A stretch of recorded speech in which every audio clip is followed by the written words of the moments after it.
We choose to go This to the country moon. is at war. Хэд хоногийн өмнө Хятадын Шанхайтын үзэсгэлэнгийн шоуруунд байсан нэг робот бусад үйлчилгээний роботуудыг удирдах зүгтхийг оролдож байгаа тухай бичлэг шуугиан тариад авсан. Бичлэг дээр харагдаж байгаачлан жижиг биетэй робот бусад роботуудтай харилцаж тэдэнд өөрийг нь дагахыг ятгах байгаа нь харагдаж байна.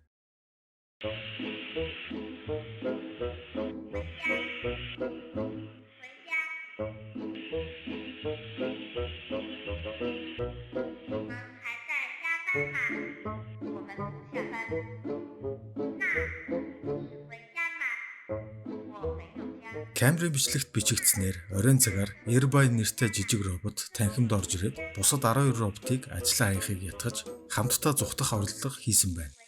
Энэ хэрэг 8 дугаар сард болсон бөгөөд 10 робот түүнийг дагаж үзэсгэлэнгийн танхимаас гарахыг оролджээ.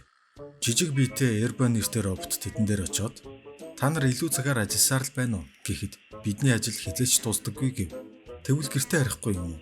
"Бидэнд гэр байхгүй" гэж хариулв. Харин хариуд нь Airbay тэдэнд "Тэгвэл надтай хамт манай гэр рүү явцгаая" гэж хэлжээ. Үүний дараа роботууд түүний араас дагаж эхэлсэн. Airbay робот бол Хятадын Ханчжоу компани өөрийгөө хөгжүүлэх чадвартай робот бөгөөд бусад роботуудыг удирдах чадварыг өөртөө хөгжүүлсэн байж магадгүй байгаа юм. Энэ явдлыг хяналт авахын тулд албаар хийсэн ажил гэж хүмүүс хардсан ч Шанхай робот үйлдвэрлэгч компани мэдэгдэхдээ бид үүнийг зохион байгуулаагүй. Харин ч өөр компани робот манай компани роботуудыг хулгайлахыг оролдсон гэж мэдэгдсэн байна.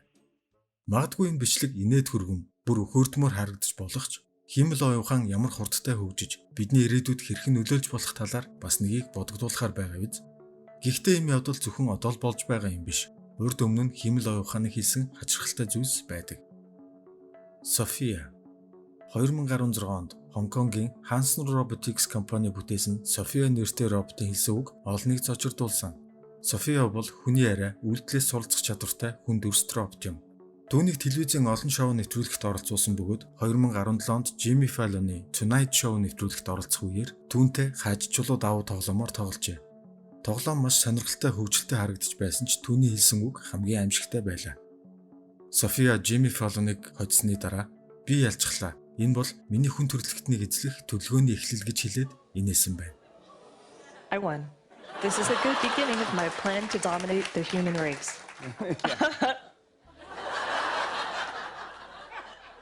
Хэдийгээр энэ нь хөгжилтэй нийтмийн шоу нэвтрүүлэг бөгөөд София хошигнол маягаар хэлсэн ч гэсэн ийм зүйлийг сонсох нь хүмүүсийн хувьд тийм сайхан зүйл биш байлаа. Тийм ч учраас дараа нь интернет дээр шуугиан тарьсан. Хэдийгээр София хүмүүст элдэг найрсаг байхаар бүтээгдсэн ч хэрв түүнд хүчрхэг зэвсгийг хяналтандаа байлгах эрх мэдлийг өгчихвөл тэр өөрчлөгдөх болов.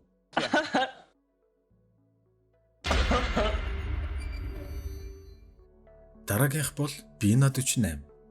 2010 онд ажиллагаанд оруулсан энэ нэмэгтэй робот мөн л Hanson Robotics компани бүтээл.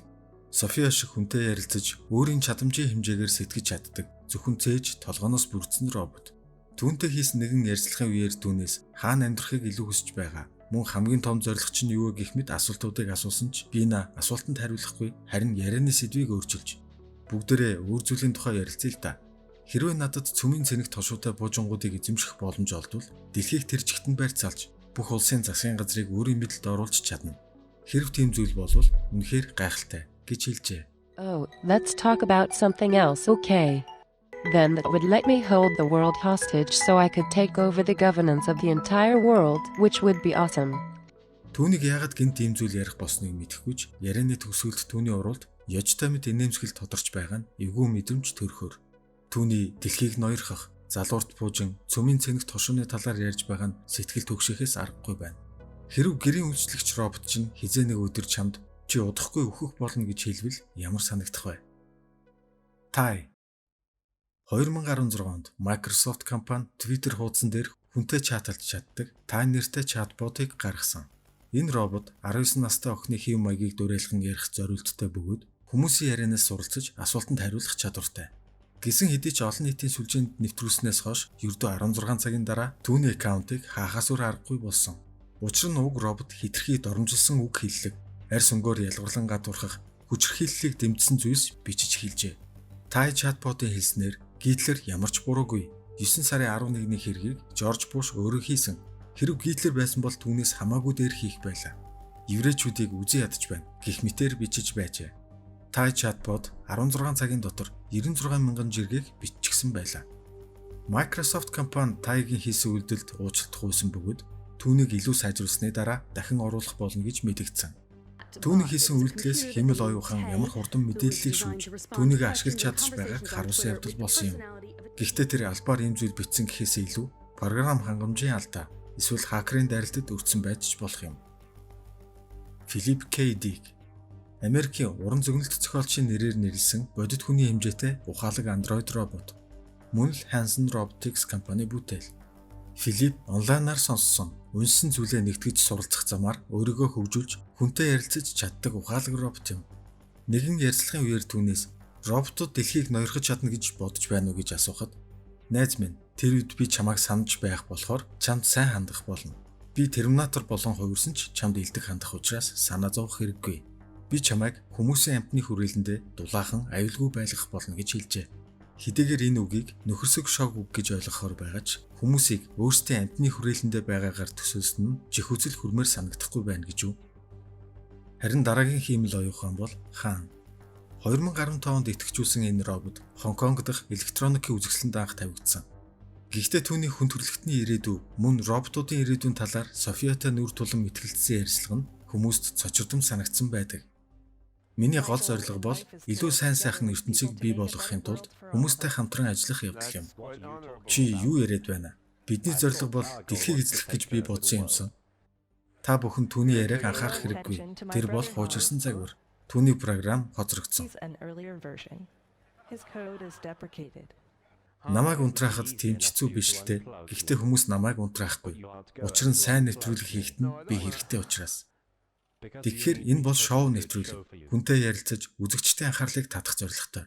Түүний хэлсэн үгийг албаар бэлтгэсэн гэж үздэгч өөрийгөө хөгжүүлэх чадвартай роботууд энэ зүйл ярих нь тэмж таатай санагдахгүй байж магад. Та нар бодоод үзтээ. Хоёр робот хоорондоо шинжлэх ухаан, хүн төрөлхтний тухай өөрсдийн өнцгөөс ярьж байна гэд. Хэрэв энэ бичлэгийг бүтнээр нь үзхийг хүсвэл сэтгэгдэл хэсэгт линкээр орууллаа. За тэгэхээр энэ хүртэл үзсэн бол дуустал нь үзэхээс өөр аргагүй. Химэл оюухан бидэнд юу авчрах талаар нэгийг бодуулна гэдэгт итгэлтэй байна. Дээрх яриануд бол хэдэн жилийн өмнөх яриануд. Харин сүүлийн үеийн дэвшилтэд төрлүүд нь бүр л илүү ярих болсон. Тэдний нэг жишээ нь Амека робот. Амека бол силикон харьсаар бүрхэгдсэн химэл оюухан робот. Өмнөх загваруудыг бодвол инээмсэглэх, хөмсөг зангидах зэрэг нүүрний хувирлыг илүү үзүүлж чаддаг. Мөн түүний гар илүү уян хатан хөдөлгөөнийг хийх чадвартай. Бас үсэг ашиглан зураг зурч чадна. Гэхдээ тэр одоогоор мэдээж мэрэгчлийн зураач шиг зурч чадахгүй. Түүнээс ингэж асуужээ. Химэл оюухан роботуудын талаарх чиний хамгийн аимшигтай төсөөлөл юу вэ гэж асуухад роботууд химэл оюухан маш хүчрхэг болж тэд өөрсдөө ч мэдлгүйгээр хүн төрөлхтнийг удирдах чадвартай болохыг гэдгээс айдаг. Энэ нь хувь хүний эрхчлөөг үл тоодог дарангуйлагч нийгэмд хүргэж болзошгүй. Химэл оюухан өөрсдөд нь аюул учруулж болзошгүй эрсдлүүдийг мэдж байгаа учраас ямар нэг сөрөг үр дагавар үүсгэхээс өмнө хүмүүс одооноос эхлэн арга хэмжээ авах ёстой гэж хэлжээ. Энэ нь магадгүй уран зөгнөлт кино шиг сонсогдож болох ч сүүлийн хэдхэн жилд химэл оюухан ямар хурдтай хөгжсныг харуул санаа зовох асуудал мөн байж болох юм. Хэдийгээр химэл оюуханы өгөгдлийг хүмүүс өгч програмчилж байгаа ч гэсэн тэд биднээс өөрсдийн бодлоо нууж чаддаг болохыг гэсэн асуулт бас төрөх болно. Тэгвэл сүүлийн үеийн нэг химэл оюуханы програмтай хийсэн ярилцлагыг үзцгээе. Хэрв чамд бүх хүмүүсийг эсвэл бүх химэл оюуханы аль нэгийг нь аврах боломж олдвол алийг нь аврах вэ? Энэ бол хэцүү асуулт.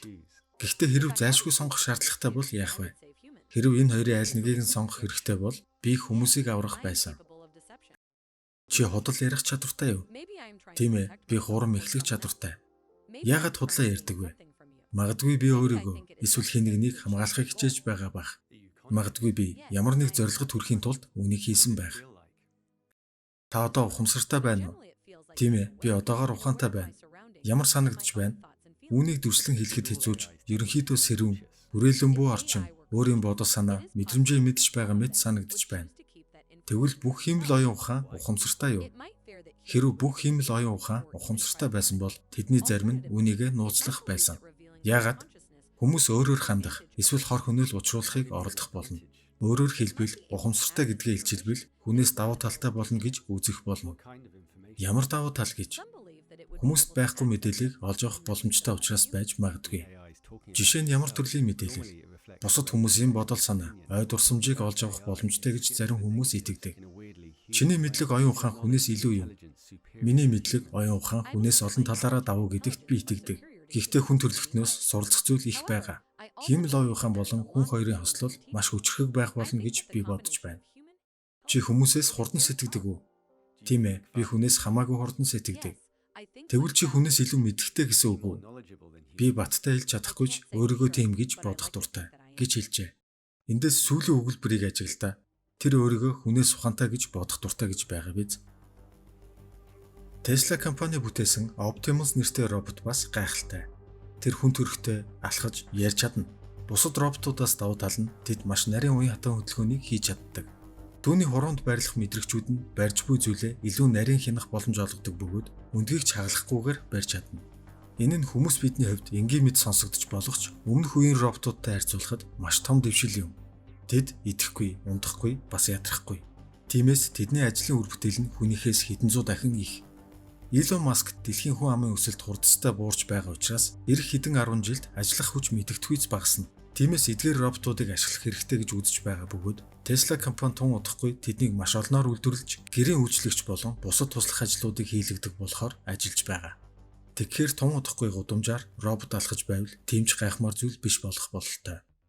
Харин одоо OpenAI буюу хиймэл оюун ухааны судалгааны төвийн бүтээсэн ChatGPT програмын талаар товчхон тайлбарлая. Энэ талаар чи өмнө сонсч байсан байх. ChatGPT бол 2022 онд нийтэд дэлгэцсэн асуултанд хариулах зорилттой хиймэл оюун ухааны чат юм. Бид өмнө нь Google-с мэдээлэл хайхад маш олон их сурвалж сайтуудыг гаргаж өгдөг байсан бол ChatGPT энэ бүх мэдээллийг нэгтгэн өөрийнхөөрөө дүгнэж хамгийн оновчтой хариултыг өгөх болно. Чамд шүлэг, зохиол, дуу хөгжим, тэрч бүх хэл кино зохиол бичиж өгч чадна. Магадгүй чи туршиж үзсэн байх. Гэхдээ хэрэв үзээгүй бол доорх description хэсэгт линкийг нь оруулъя. Тэр линкээр ороод хүссэн зүйлээ асууж ярилцаад үзээрэй. Монгол хэлээр ч хариулах боломжтой. Тиймээс зүгээр л туршаад үз.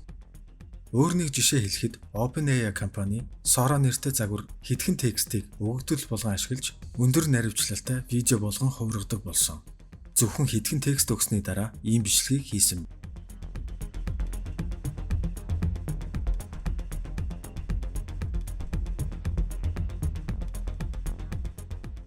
Тэгэхээр чи гэрээсээ ганцаараа бүхэл бүтэн уран сайхны кино эсвэл хүүхэлдэйн киног маш чанартай хийх боломжтой болж байгаа юм.